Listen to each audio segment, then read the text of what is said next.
Good evening and welcome to News from Neptune for the 13th week of 2018. I'm Carl Estabrook. Since 1990, this program has been a weekly hour of spontaneous and unrehearsed discussion of the news of the week and its coverage by the media. First on a so-called community radio station, and now via Urbana Public TV and YouTube. Earlier editions are available on archive.org. Our program's name, News from Neptune, comes from Noam Chomsky, who's been writing sensible things about U.S. politics for twice as long as we've been on the air. Chomsky says in the U.S. media, either you repeat the same conventional doctrines everybody is saying, or else you say something true, and it will sound like it's from Neptune. Tonight, David Green and I will try to say some true things, with thanks to Dr. No, J.B. Nicholson, for research. No's notes are posted on the News from Neptune Facebook page. We try to bear in mind the murdered Rosa Luxemburg's remark from a century ago. The most revolutionary thing one can do is always to proclaim loudly what is happening. This is a Letters to the Editor edition of News from Neptune. The peculiar fact that the letters column of the local old-fashioned press newspapers in town remain perhaps the only place in Champaign-Urbana for political discussion. That is, the only place that is not limited to a single perspective or line.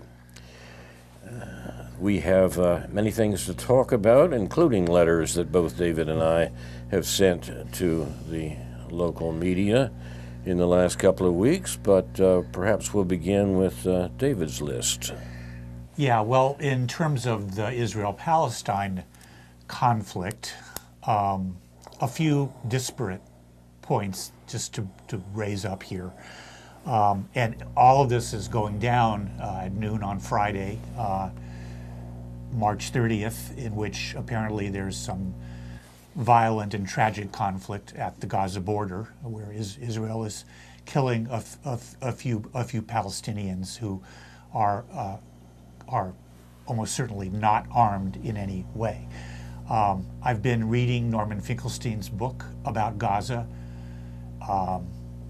which is a difficult read and a very factual read. I've been watching a video that a talk that he gave, or actually he was interviewed in January in Norway by a man named Mads Gilbert, who has done heroic work during the various Israeli massacres in Gaza at hospitals in Gaza. But Mads Gilbert was interviewing Norman Finkelstein about this book shortly after it came out earlier this year. And in spite of having watched a lot of what Norman has to say and read most of what he has written, this particular interview did offer some further insight into really what makes him tick, and to understanding what's going on with the Israel-Palestine conflict, mostly in Gaza, but with some broader historical perspective also. The letter that I spoke about, or that Carl refers to, that I alluded to last week before it had been published, after it had been written, but before it had been published, regarding both my criticisms of the BDS movement, such as it is on campus, which put forward a motion voted on by students that was turned down by students that, for some strange reason, didn't really mention Palestine. I'm still not quite sure what the reasoning was behind that. And at the same time, my letter included some pretty harsh criticism of those who were critical of that, because I don't find their criticism to be authentic. They elide the problem of what's going on in Israel and Palestine, while claiming that they support academic freedom, that U of I interns need to go to Israel to study, to get on with their careers, to enhance the corporate business connections between the U of I, and all these sorts of things that make it hard for us to get to the point in talking about what's really going on there and what can be done about it. So I find that whole interaction a little bit frustrating. I know a lot of people are perhaps surprised and don't support my criticism of the BDS, the boycott, divestment, sanctions movement, but Again, I would think that some of the criticisms that Norman Finkelstein, Noam Chomsky, one of their colleagues named Moeen Rabbani, and so forth have in regards to the whole one state, two state issue, that all enters into this very complicated understanding of what could actually be done. To add to that, it's the evening of, it's not only Good Friday, but Passover Eve. Friday night tonight is the first Seder. And unfortunately, the Jewish people still are not free. And I say that because we are not free of inflated fears of anti-Semitism. And evidence of this was provided again in the New York Times this morning in an editorial piece by a member of their editorial board, a neoconservative woman, I think it's safe to say, a young neoconservative Jewish woman who has joined their editorial board within the last year or so, named Bari Weiss, B-A-R-I, Weiss, two S's, who spoke about a horrible killing in France of an elderly woman. And as horrible as that is, which it obviously is, she used it to kind of take off on the fact that Jews just cannot be safe in Paris and perhaps elsewhere in France, or certainly nowhere. She feels nowhere in France, and that what the implications of that are. Again, not an informed understanding of the problem of hate as it's sort of marketed, and how that enters into our understanding of how the world actually works. I want to commend, as we do almost every week, Jeffrey St. Clair's article in the weekly, on the Friday Counterpunch page this morning, discussing relatively briefly some background about Edward Said in Lebanon, and the stone throwing incident from 2000, and what proceeded from that, and Jeffrey's understanding of what's going on with the case of the Tamimi family on the West Bank in a village called Nabi Saleh. I think Jeffrey did it. He got some of the chronological facts wrong about the Tamimi family and what actually went down there with the injury to Ahed's cousin, and then her slapping a soldier in the face. But that aside, it was an eloquent understanding. We are still left with the problem of what can be done about Israel and Palestine and what should be done, and I think there's just an enormous amount of confusion about that. And as always, I will refer to the fact that it's the U.S. government that really keeps this going, and it's U.S. government policy that needs to be questioned and challenged. That we could see that as one leg of a three-legged stool. The other would be, as I said in my letter, resistance from Palestine itself, which has to be indispensable to this process. And I expect there's going to be an uptick in that in the coming months. And the other part of that would be something like the BDS movement, and just the general resistance and understanding of Israel and Palestine in this country, including from within the Jewish dissident movement, which I am inclined to think lately is being tamped down in various ways, both from within and from without. Again, as I perhaps said before, the perhaps promising idea that Jewish and Palestinian students, for example, students that may identify more with SJP, Students for Justice in Palestine, and Jewish Voice for Peace, which is the most prominent Jewish dissident group, that they might be joining together on college campuses in ways, whether in relation to consciousness raising or in relation to supporting the boycott movement, or other ways of challenging the relationships that universities have with Israel and with Israel-Palestine. That seems to be being undermined by a too sharp focus on the boycott movement, and in some ways, in the age of Trump, a too sharp focus on anti-Semitism. And just one last thing while I'm mentioning things, there was a blog post that the Angry Arab put up this morning about an interview that Jeremy Corbyn gave with a Jewish outlet, in which the Angry Arab, Asa Abu Khalil, whom I respect, 90 and agree with 90% of the time at least, is quite critical of the manner in which Corbyn sort of kowtowed to charges of anti-Semitism that are being made in Britain. And I read the interview which was linked to, and it sort of disappointed me in some ways. I'm not willing to condemn Corbyn quite in the terms that the Angry Arab did, but still it's sort of symptomatic of how easy it is to sort of sidetrack this debate, and that's exactly where the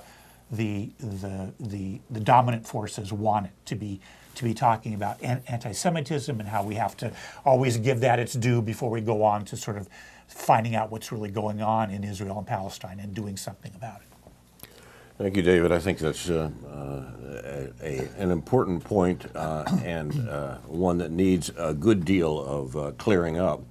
I'd like to take up the line you started with, Jews can't be safe in France, and it brings to mind a comment by our mentor, Noam Chomsky.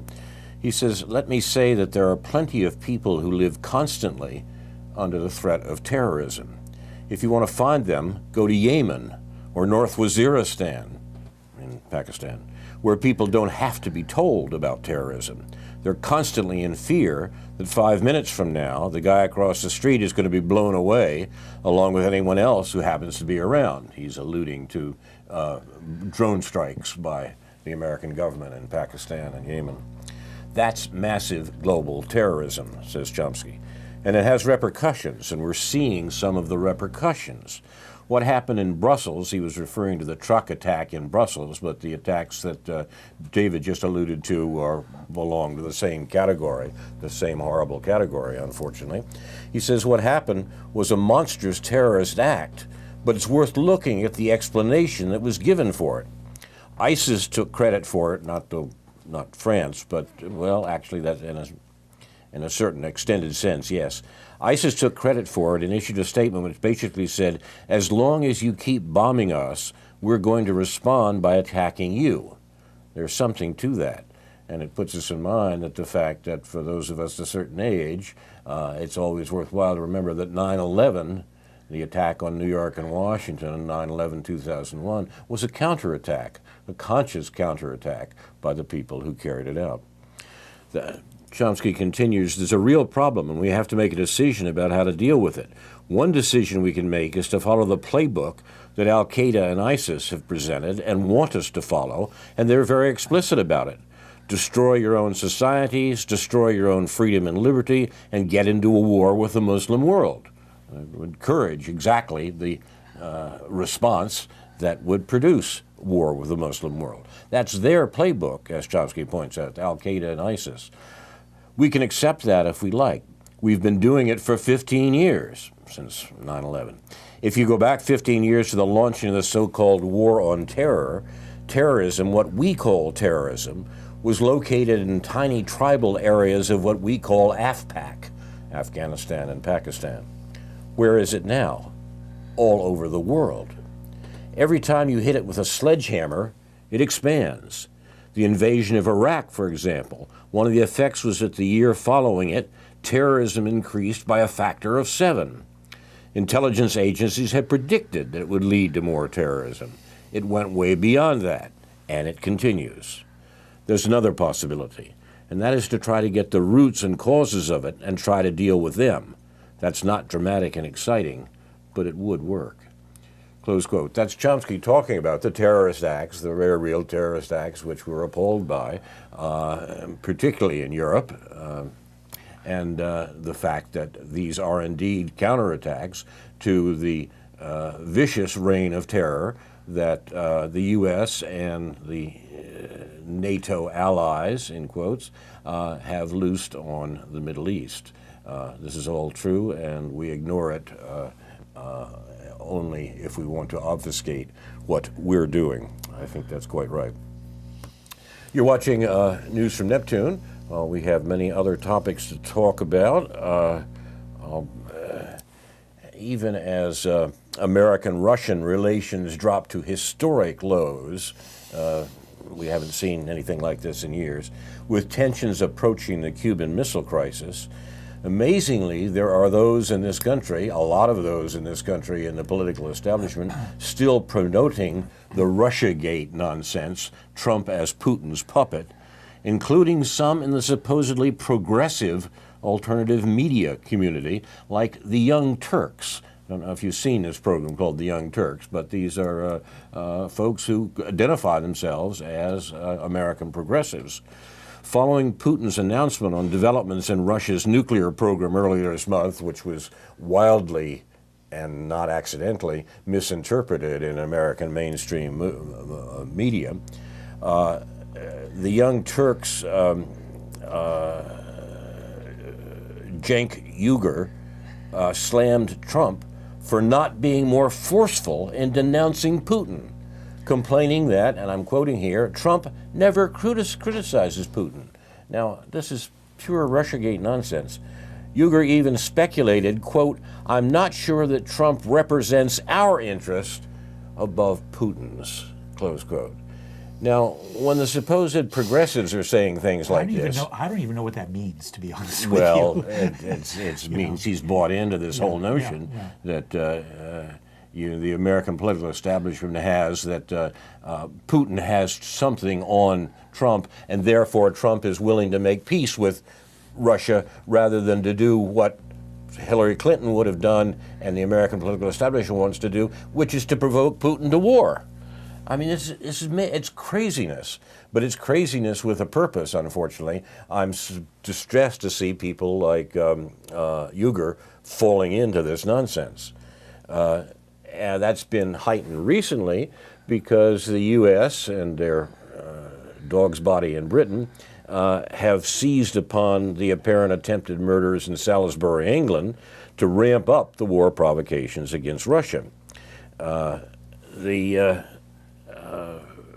longtime political activist Tariq Ali was in town last night for a talk and, in fact, a conference today. Not covered, of course, by local media, but David was there, and I'm shocked to hear that Ali, who's been one of the most clear voices on the British New Left for literally 50 years, managed to dismiss the Russiagate nonsense and not take it very seriously. Is that clear? Is that true?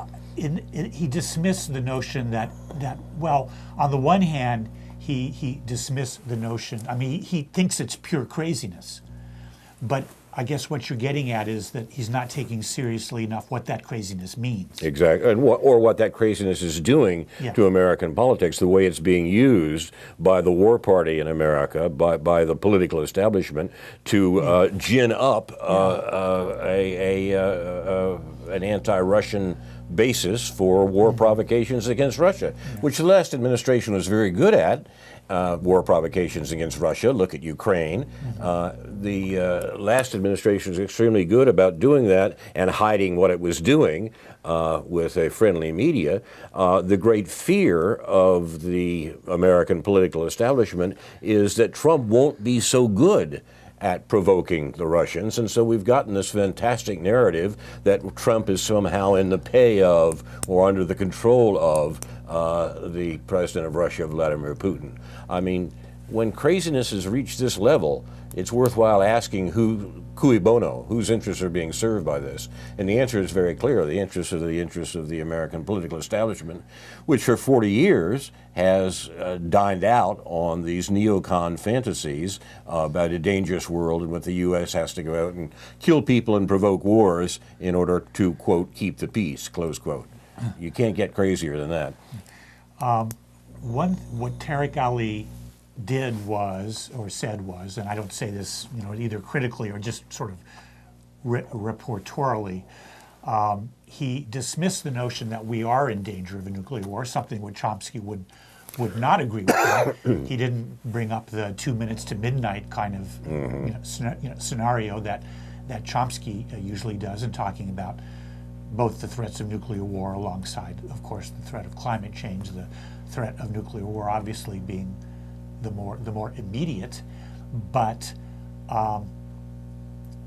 Ali dismissed out of hand the idea that we would be going to war or nuclear war or any kind of war against either Russia or North Korea. So putting that aside, he certainly referred to the invasion of Iraq and into Libya and to the destruction in the Middle East, but in a curious way, as if they weren't still ongoing wars. I mean, we're at war. The one question is, yes, whether we're going to war with different countries in a very different manner, but the other question is that we're still at war with many countries in the more conventional manner, as wars are being fought now with limited numbers of troops and drones and that kind of thing.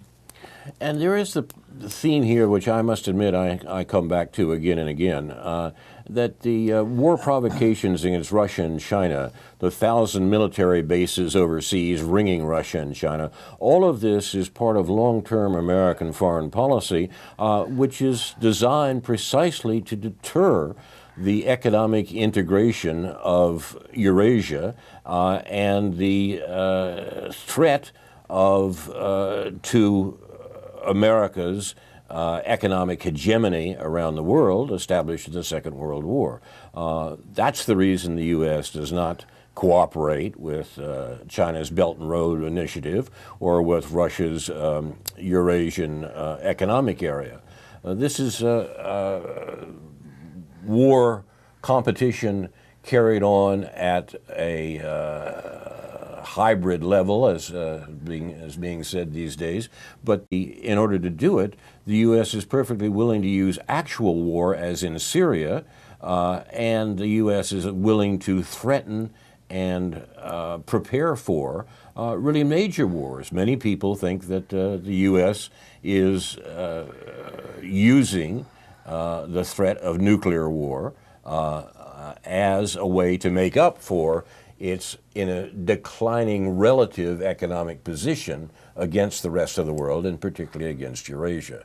I think that's right, and I can't imagine anyone sort of putting that aside. I hope Tariq Ali is right, and that the various sides will see that the mutual assured destruction is not nonsense, and the dangers of nuclear war are very great. We found out, for example, only recently, the last several years, just how close we came during the so-called Cuban Missile Crisis in 1962. We came very close indeed to a nuclear exchange, in a sense by accident.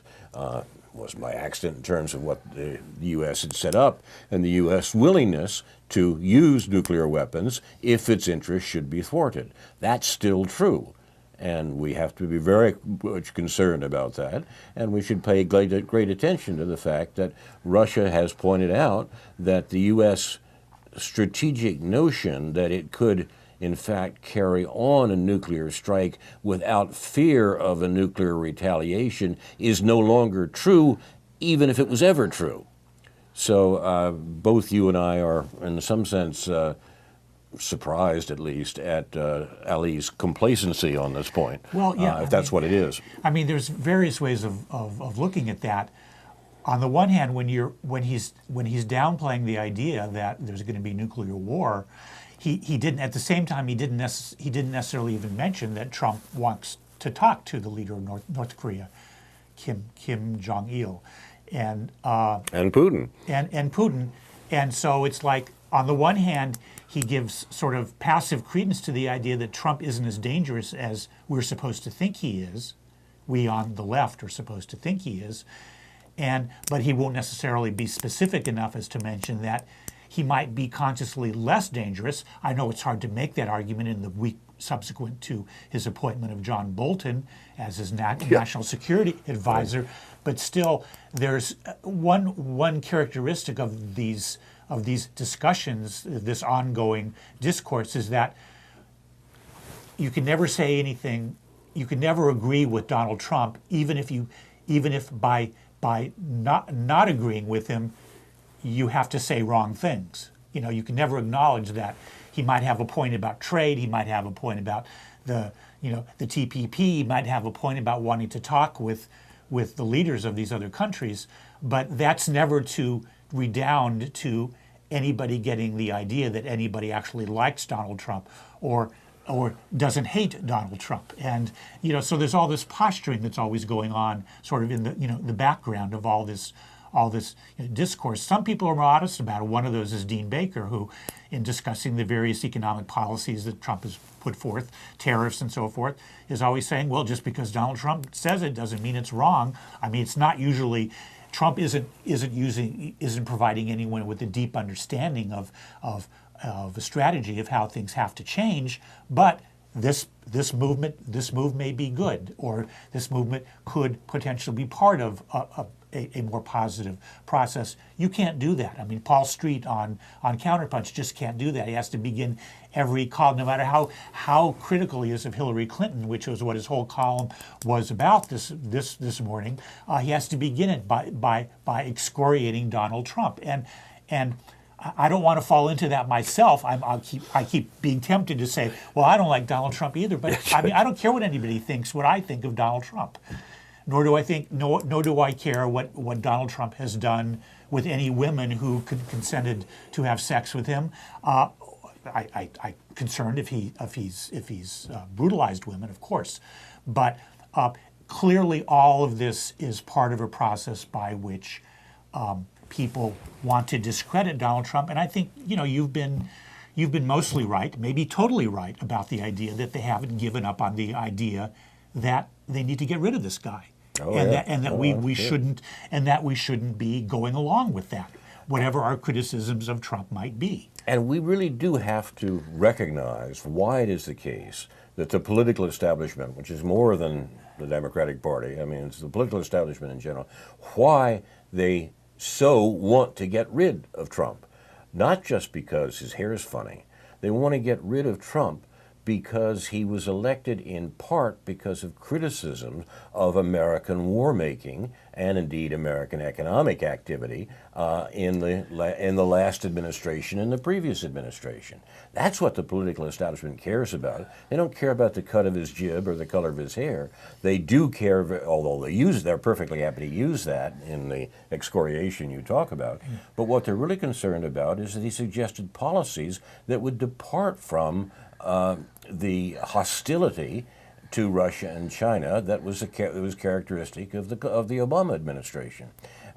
When we see Trump's willingness to talk to the leader of North Korea, his willingness to talk to Putin, the president of Russia, we have to wait for the political establishment to say, oh yes,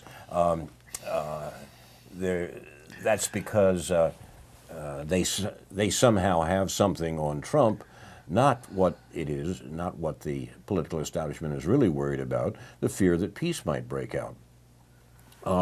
I went so far as to address our local media on this subject, on a specific aspect of this rush to war, or the war provocations that are the stock and trade of the American political establishment.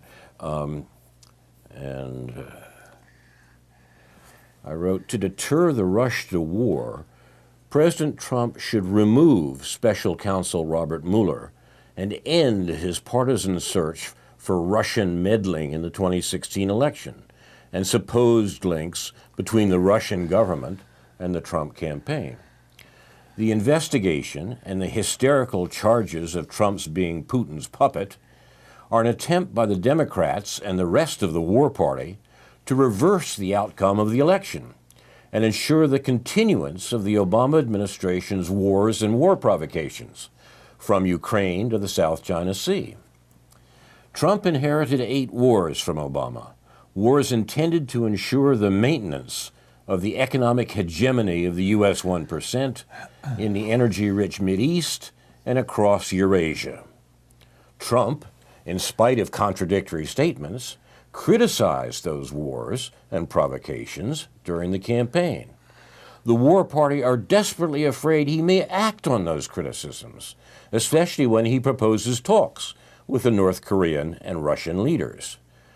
John Pilger wrote in 2016, "The CIA, Pentagon generals, and the pro-war New York Times demand Trump not be elected. These tribunes of perpetual war are terrified that the multi-billion-dollar business of war by which the United States maintains its dominance will be undermined if Trump does a deal with Russian President Putin than with China's President Xi Jinping. Their panic at the possibility of the world's great power talking peace, however unlikely, would be the blackest farce were the issues not so dire." Close quote. Mueller is continuing the farce and should cease. Do you agree with that, David? I think so. A number of our friends, a number of our supporters in this think this is the rankest heresy, but it seems to me that it's right.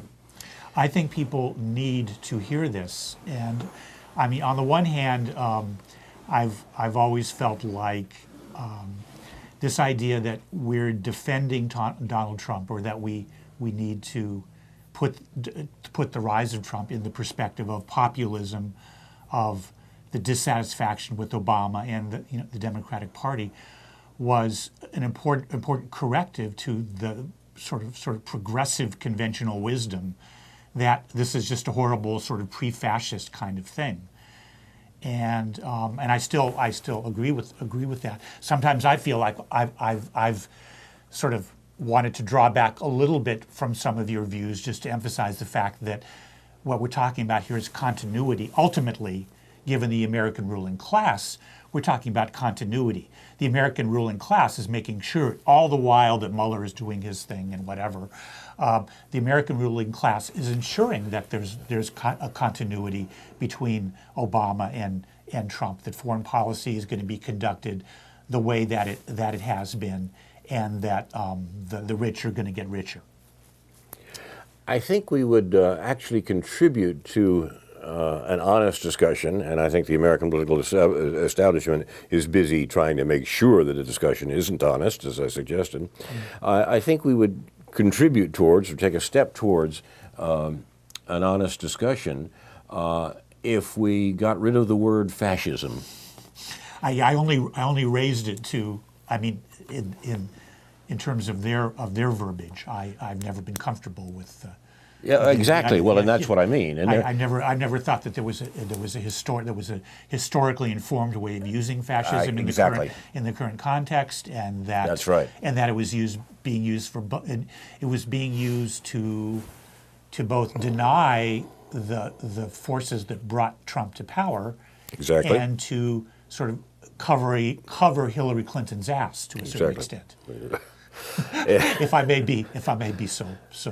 I think bald about it. I think you're bold, I don't know. I think you're right. You see who has a book coming out this week entitled Fascism, that tells us about the dangers of fascism. Which Let me guess. I don't know, and I really don't know. But I'm going to guess Timothy Snyder. Okay. That would be an informed guess. It would be. It's very much an informed guess and worth talking about, because Snyder is a particularly distressing example of this use of fascism historical fascism for contemporary politics. I'm not going to give up that fast. Now, is it somebody that I would normally like or normally dislike? Oh no, no. It's shocking. Is it? I mean, is someone that I would normally think would write something sensible? Nope. Wouldn't. Okay. Is it someone I've talked about on this program in the past? Indeed, we have talked about her. Her. Well, you gave it away. She is contributing to this notion, though, of what we've got to fear is fascism, and what Trump offers is fascism. That's this this mindless account that is being, in fact, quite successful. That's why I suggested, well, let's just get rid of the word and talk about the politics of the people we're involved with. Well, given the rise of women in foreign policy, you give me too many choices. So I do. I have to give up. Far too many. And this one, if you didn't see it, it will shock you. Madeleine Albright has favored us with a tome on fascism. Yeah, exactly. Madeleine Albright, who was Secretary of State in the Clinton administration, and pointed out that the death of thousands of children from the sanctions against Iraq was worth it, in a famous interview. A terrible example of the neocons and the run-up to the great crime, the great political crime of the century so far, the invasion of Iraq. She was born in Europe, and she has a book telling us about the dangers of fascism if we don't pull up our socks and oppose it by opposing the enemies of the American political establishment, such as Donald Trump. And it's just, since I don't think many people take Madeleine Albright seriously, it's probably not as dangerous as even the historian Timothy Snyder, whom you suggested earlier, as a more, I won't say reasonable, but a more logical champion of this propaganda line that we are confronted by fascism, and you know how bad that was. But that's that's what she's doing, and she'll get coverage. The reason why I think we should be saying these things in our little corner of the world is that even among all the people that who live in a perhaps somewhat more noticed corner of the world that I often refer to on this show, Max Blumenthal and people like that, and not to mention our good friend Louis Proyect, they are reluctant to dismiss this notion of fascism for what it is. And that seems to be a bridge too far for even the relatively enlightened people. And beyond that, the interest that Proyect has in it is to connect fascism, what he calls fascism, to his criticism of the left in the context of so-called red-brown alliances that he published some strange articles. Well, we talked about this a couple weeks ago. This fellow Alexander Reed Ross, who has written for Counterpunch in the past, who developed these elaborate diagrams about the relationships of media from the so-called left to the so-called right, with intersecting Venn diagrams and everything, showing how that people on the left are really cavorting with the so-called fascists when they do this or do that, and that you can't work with these people to stop a war. The facts are outrunning our language here, and the language is being colonized by interest groups that want to make sure they can use that language to obfuscate what's going on. What I'm referring to specifically is the discussion of left and right in relationship to the real political transformation of the moment, which I think is probably more properly called populist. We have to realize that we're not dealing with left and right versions of populism, but rather populism as a movement which suggests that the majority of the community understands that it's being ripped off, that it is being exploited, that it's witnessing its life chances and its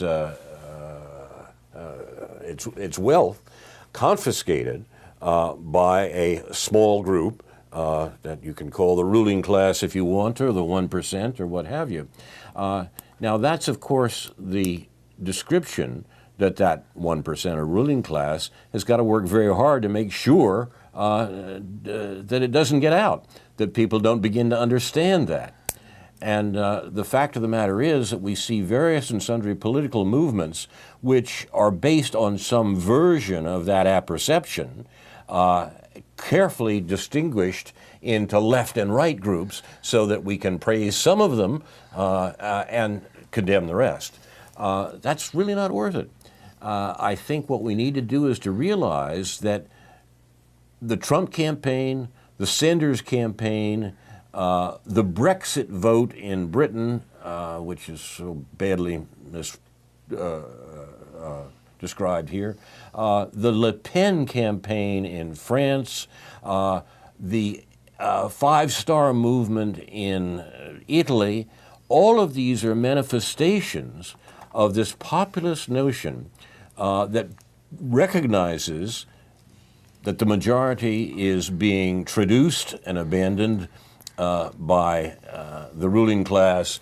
Yes, that was always so, but in the last generation it has become far more so, and that has produced the Trump presidency and the various forms of insurgency that are condemned by right-thinking people who know that we have to sort out our politics along a left-right line and then deal with the fact that the political establishment will remain in control. I'm not sure it will, and they're not sure it will either. They're worried, and they have to work against an accurate description of what's going on in the political community at large, and the reason that they're losing support that cost Hillary Clinton the presidency, for example.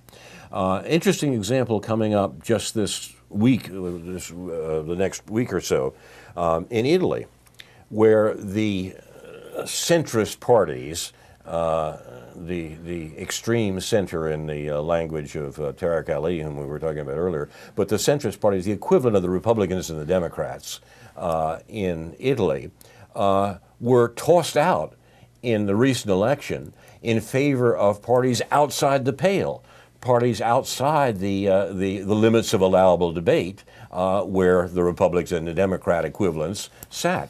Those two parties were called the Lega, the League, and the Five-Star Movement.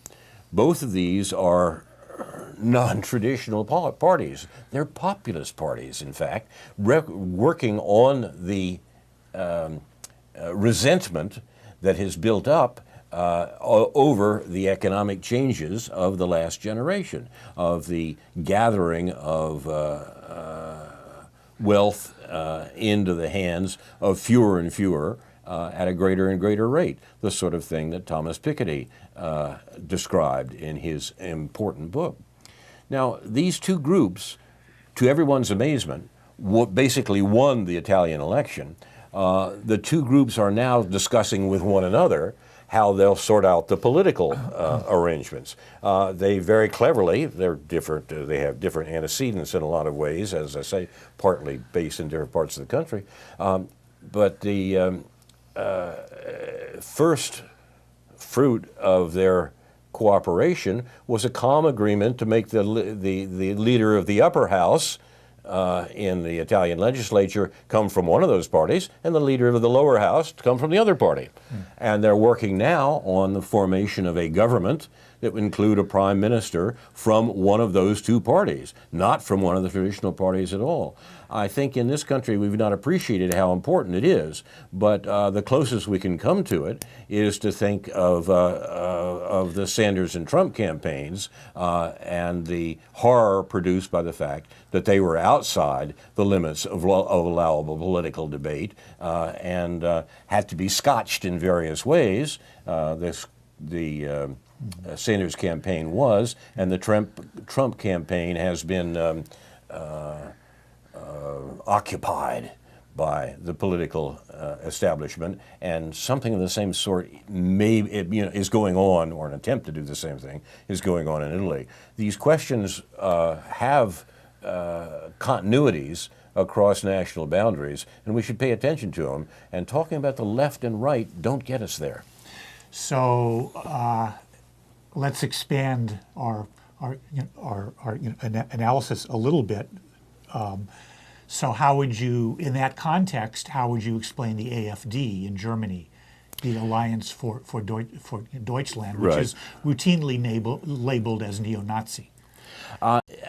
It's a good question, and it's worth talking about. And part of the question, as in each of these cases, a lot has to do with local characteristics and whatnot. Yeah. I think, in fact, the AFD has gotten a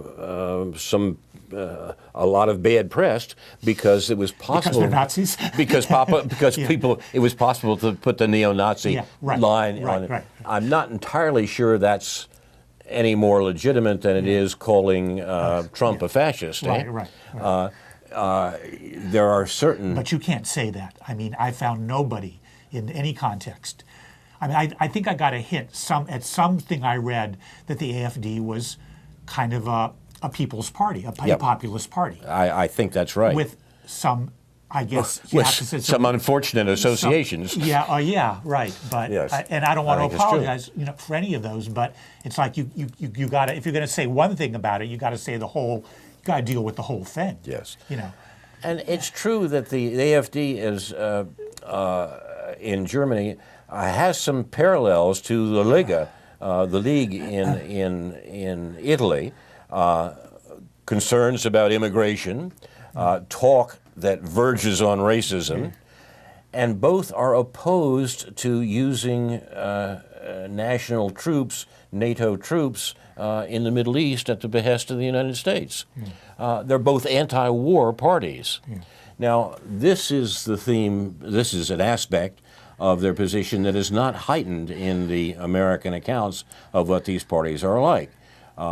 One can't deny that there are unfortunate antecedents and indeed racist notions bound up with both the Lega and the AfD. But to see that, all we have here is, secret neo-Nazis trying to act normal, is to make the same error that we make when, I'm not laughing at that, we make the same error that we make when we say, well, of course, Trump is a fascist. Yeah, but certainly I say this, sarcasm warning again. Certainly, Viktor Orban can't be anything but the leader, the Hungarian leader, can't be seen as anything but pure evil, but pure fascist evil. I mean, it's. I mean, I don't know that much about it to say what his strength, quote unquote, strengths and weaknesses are. But you never see anybody giving a kind of clear-headed understanding of what. I mean, maybe it's because I haven't looked for it. I don't know, but. These are you just sort of pile these things up. It's Viktor Orban, and then the Polish leader, and so on and so forth. The business in Poland with not being able to the law that says you couldn't blame the Holocaust on Polish people or whatever. Right. Just all the stuff that keeps coming at you to reinforce this idea that there's a fascist wave across Europe. I think one way to begin to distinguish this is to ask what these various groups make of America's war provocations against Russia. The Hungarian and Polish groups you're talking about are all for it. They want very much. They want American money, American weapons, and so forth, and they want it to be. They want America to support as much belligerence against Russia as possible. That's not the view of the AfD or of the Liga. Okay.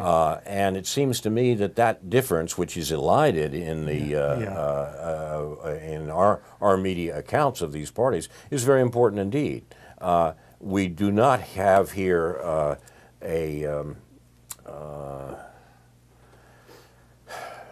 how to put this.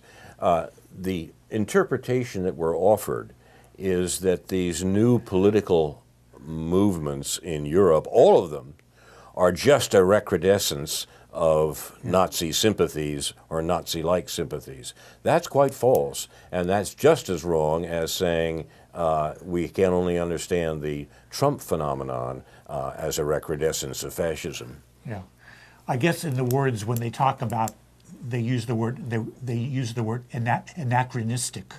There's a sort of like applying. It's like when you see an actor in an old movie about ancient Rome wearing a watch or something.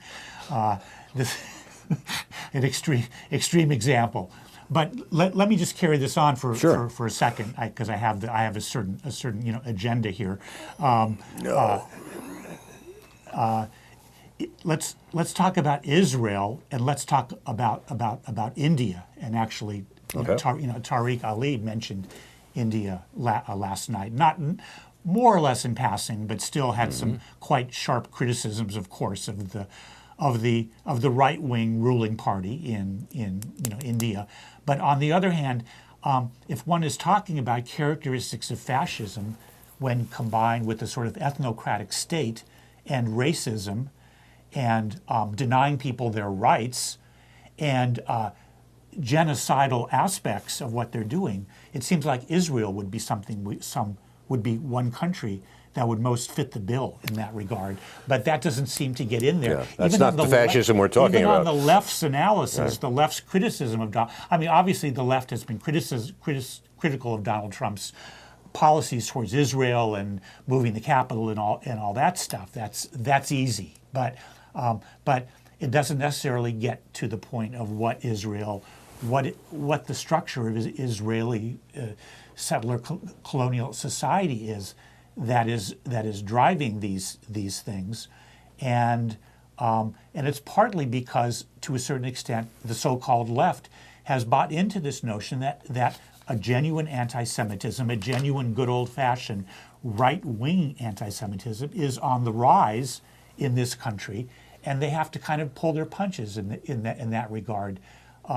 So again, another confusing aspect to not focusing clearly enough on what's really going on in the Middle East and other places as well.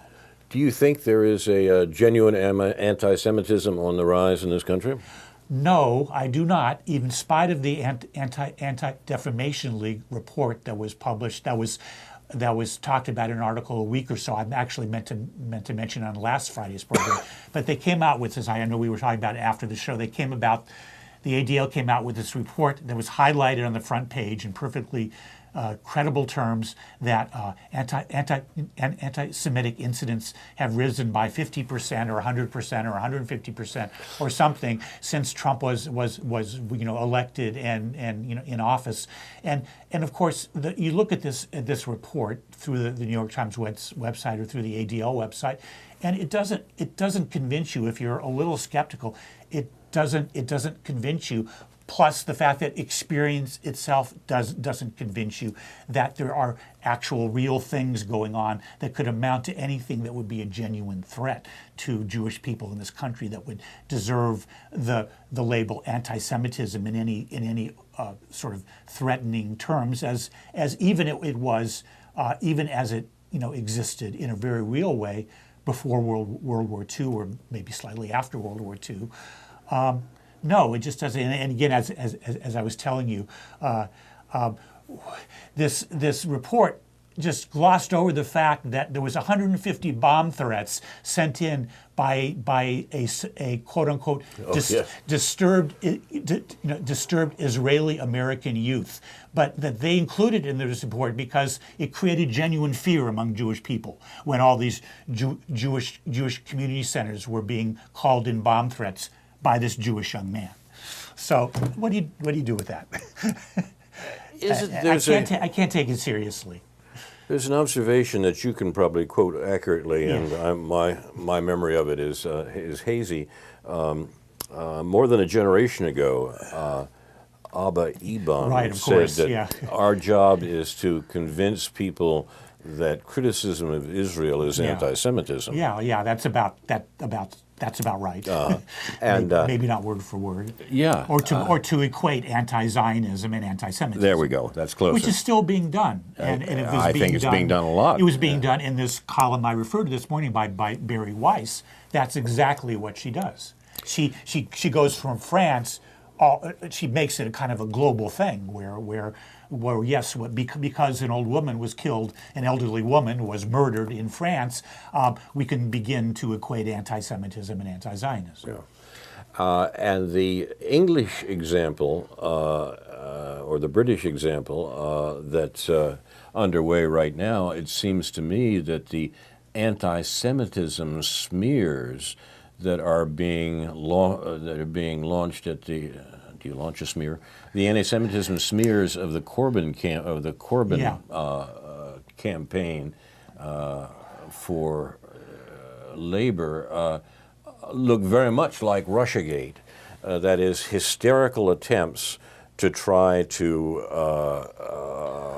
denigrate a political leader who is in fact using some of this populist themes that we are speaking of to advance ideas that are anathema to the political establishment. And I'm quite astonished to see the anti-Semitism line being used so cynically in Britain, just as the Russiagate line is being used so cynically here. I think they are mirror images of one another, and you know, they're having some effect. You can read this interview that Jeremy Corbyn did, which the Angry Arab was so critical of, and rightly so, but still one can judge, and there are probably different perspectives one can take on that. One can judge whether this interview was just a sort of a necessary political move to move the labor project forward, in which case it wouldn't bother me all that much. I mean, it's just words, but then again, I'm pretty sure Corbyn, you know, he has 4 decades of having supported, you know, as Tariq Ali pointed out last week, he's been opposed to every war, and of course he's been right on his opposition to every war. So I'm not gonna dismiss him, for that reason. Again, I may want to get back to some pragmatism about both working class parties coming to power and things that might actually be done to move the peace process forward. If there was a real peace process, I hate even to use that term because it's been so degraded ever since Oslo. But there really still should be a peace process, and I think Jeremy Corbyn would promote that if he became prime minister. He would know a real peace process from the phony peace process that we've had for the past 25 years. That's why the political establishment is so scared. Yeah. You know, he's onto something. Yeah. Yeah. You've been watching News from Neptune for the 13th week of 2018. On the eve of Passover and Good Friday, the commemoration in the Western Christian Church of an execution by the imperial authorities in the Levant in the 1st century. Our program is presented by Carl Estabrook and David Green, produced and directed by Jason Liggett, Ethan Young, and Andrew Scalaroy. This has been a Letters to the Editor edition. We actually got 2 letters in, I guess. I think there are 1 or 2 others that we had on the table, but we'll probably, unfortunately, have a chance to get back to them. Our thanks to our research director, Dr. No, J.B. Nicholson, the third man on News from Neptune. No's notes posted on the Facebook page for News from Neptune, and see his interesting discussion of Caitlin Johnstone's account of muting and the control of the discussion going on social media, discussion of politics going on social media. Inshallah, we'll be back next week with a new edition of News from Neptune to remind you, in the words of Edward de Vere, what's past is prologue, what to come endures in my discharge. In the meantime, confusion to our enemies, and a good night to you.